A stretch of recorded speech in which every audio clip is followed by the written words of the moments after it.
What's up, everybody? I want to go over real quick on how to properly load a Milwaukee M18 automatic grease gun.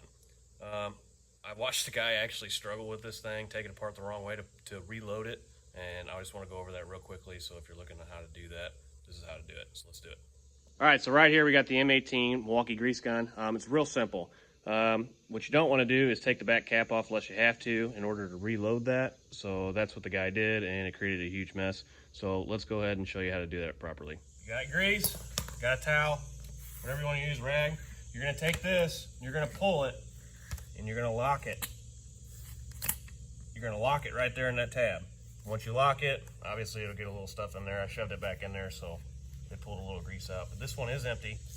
After that's done, pressure relief, you're going to push that, it'll let a little air out. Then you're just going to unscrew. Real simple. Once you unscrew, you're going to pull it out. There's an old canister in there. Watch it, these edges are sharp. Go ahead and get started, pull it out. This is the red tacky stuff, so this is real good stuff. You're going to pull that out. You're going to take your new one, the plastic side cap. You're going to pop that off. You're going to slide her in there. Be careful, don't mess the cartridge up. Slide it in there until it bottoms out. You're gonna, if I can get my fingernail in there, just cut my fingernail. Pop the cap. Done with that. Then you're gonna screw her back in.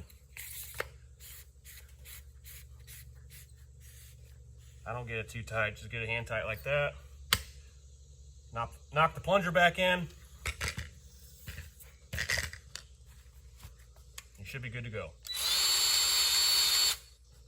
She's pumping again. That's it. So that's how I properly change my grease cartridge. Hope that helps you guys out. I know the last guy that did this on this gun fought the hell out of it and had grease everywhere. So real simple. So just follow those steps and should be good to go. Anyways, don't forget to hit the like button, comment down below, and subscribe to the channel for more. See you later.